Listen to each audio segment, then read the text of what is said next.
This is Shomik Bishwas, and this is a class you are attending, that is the application of Thevnin's theorem for the case of AC circuits.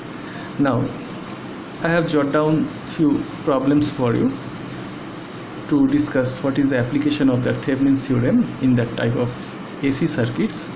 Now whenever you are applying your ideas on that Thevnin's and Norton's and other different network theorems on that AC circuit, you should keep in mind that in that AC circuit we should not use the KVL and KCL. Rather, in a compound form of KVL and KCL, that is node analysis and the mesh analysis, can be applicable. And using this node and mesh analysis, if required, somehow we should use it to find it that VOC or the open circuit voltage and that Z. Here Z, why I am telling, because Z is a total impedance, because in that AC circuit not only the resistance is present, before that resistance you can see there is some capacitance and there is some inductance. So the inductance and capacitance is not behaved like resistance, so here the summation of this Thevenin equivalent resistance RTH, you should write it as ZTH instead of RTH. Okay, so here in this particular problem it is given that I equals to 33, it is the amplitude, and minus 13 degree, that is the angle. So going back to your previous session where you have practiced that Argand diagram and the complex number, you know that how to get that modulus. So modulus in a particular complex number and that the angle of that particular one, how you have to calculate, the same thing is given right here. So it is given as 33 is the amplitude with that angle of minus 13 degrees. So minus 13 degree means it is lagging. So whatever it may be, so you have to find out the Thevenin's equivalent circuit. So here actually what is Y1? Say it is parallel all of this, so I better not express in that term of Z1, I better take it as inverse. So it is a mho scale, so in the inverse it should be, that is 0.2 mho. Y2 is same, Y3 is same, and Y4 is same. We are just doing it 1 by, so you will be getting this 4 category. So what is Y equivalent? That is summation of this. So finally that is Y equivalent. So the Z equivalent here is 1 by Y equivalent. So what is 1 by Y equivalent? This is given 150 and this is 45 volt. So we are just taking it 1 by this. Actually when you are giving this 33 with the angle of 13 degree with that Y equivalent, the answer is this. So this is the I by Y equivalent, that is a voltage drop. So it is a VOC actually, Thevenin equivalent voltage. And what is the Y equivalent? That is 0.117 minus J into this 0.1866 mho. So what is Z equivalent? That is 1 by Y. So you're just making like this and you'll be getting that particular answer as in ohm scale. So it is RTH, or better write it is ZTH, and this is VOC. So if you are dividing VOC by ZTH, you will be easily getting that current. Now that is question number 2. In the next problem I have given it is question number 2. So here the same problem, you have to find out the Thevenin's equivalent circuit. For the circuit it is 6 volt, this is 4 ohm resistance, that is 5 ampere current, it is a current source. So what is the difference between such current source, and you can see such current source having one trigonometric, say it is like a rhombus type shape. So this type of current source is called the dependent current source, and here that 5 ampere can be written as in this way also. This is a symbol of the current source, and if something is given like this, so it is given the DC voltage source. If it is AC voltage source, so we have to must keep like this, and that polarity is not given onto this because it is changing its polarity from plus to minus and minus to plus. Well, so in this particular problem, where you'll be having such type of problem, here 6 volt is 5 ampere, this is 4 parallel to it is 2, and this is 2 sin omega t, and that particular one is 4, and this is 8. So we have to find out the Thevenin's equivalent circuit by this. So how to do this? Actually, first of all, I should do the necessary changes of that 5 and 4, because it's a known thing to us.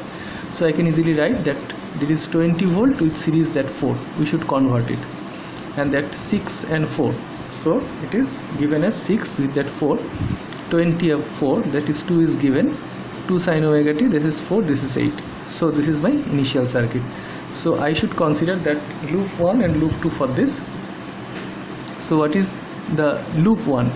Here if I am considering that is 4i1, so it is 4i1 minus i2 minus 6 here, because they are the opposite combination, minus 6 plus 20 equals to 0, so you will be getting one particular equation like this. Now considering the loop 2, this particular one, so here i2 is passing through that 2, 4 and 4 in this way. So finally the current is i2 into this minus 4i1, so you have to consider this, actually the current, this current is going in this direction and i1 going to this direction, so it is minus 4i1 equals to, that is the voltage, that is plus minus, and this is, so it should be minus like this. So finally by this you will be getting another equation, this one. So by solving you will be getting that i2 equals to this. So if you are getting i2, so what is the voltage drop that is across this particular one, that is basically that VOC they are needing. So if it is 4 ohms, so 4 into i2, so 6.5 into sin omega t, this is the VOC that is required for this problem. So on the other hand, if you are getting out that RTH, so we are just making it short. So this is 4, 4, 2, 4, 8, we can easily make that particular one. So VOC and RTH both known to me, so just dividing it out and you can easily find out what is the ITH of this. Fine. So the ITH can be easily calculated by that use of that particular one. I hope you can see this. This is 10 ohm and this is 1.625 into 0.25 sin of omega t, that is the expression of I2. Okay. So hope you have understood and hope you are enjoying this particular AC theorems, sorry, network theorems on the AC circuit. And here I have given two different problems where you have to find out that Z equivalent and that VOC. So they are the main subject of interest. So here I have one more problem for you all, that another circuit you have to find out VTH, RTH, and for that RL here you have to find out what is the VTH and what is the RTH. So how to do this? Before that, let me explain the problem. Here it is 10 angle 30, one AC voltage source is given. Here it is one dependent voltage source, that is rhombus like shape, 0.5 V1 it is named. So this voltage is V1 also given in this question. This resistance is 5 ohm and this is 1 ohm. So you have to find out VTH, RTH and others. So if you are considering this is loop 1, you are going to that mesh analysis. So you can easily find out this particular equation. Why? Because if the current is I, so here that is 5I, here it is 1I. It is passing and this is the summation of all voltage source. So the drop must be 0 using the KVL. So we can use this. Okay. Number 1 equation. Again, I means this I equals to what? If this is VOC, so VOC by 5, that is equals to I. Okay. Now that VOC equals to V1, So you are just replacing that VOC of that V1. If you having that knowledge of I, you can easily find it out. So what is the VOC you will be getting here? Because the I is given, that is 6I equals to like this. So you will be easily solving it out, that VOC equals to minus 12.37 and J equals J 7.14 volt. All are having the minus sign, and you will be finally getting this VOC. Now what is the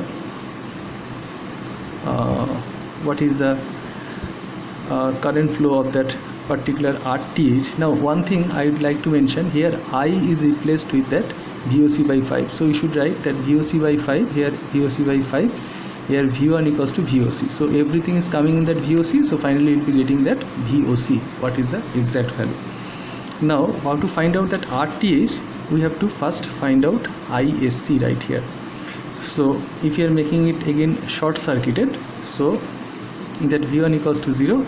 So what is IOC? Means the short circuited current. It is just this main current if it is flowing to this branch. Okay, so it is 10 angle of 30, so it is I short circuited current.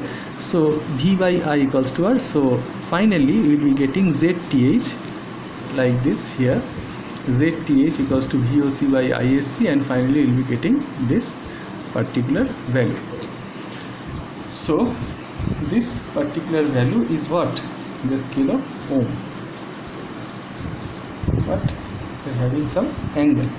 So obviously it is not a general resistor, that current is what? Lagging or leading. So if it is lagging, so it may be inductor or capacitor, or it is lagging, it is maybe the reverse. So in case of inductor, in case of capacitor, the current lead and lag having a specific meaning. So here minus means it is lagging, and if it is plus, so it is leading.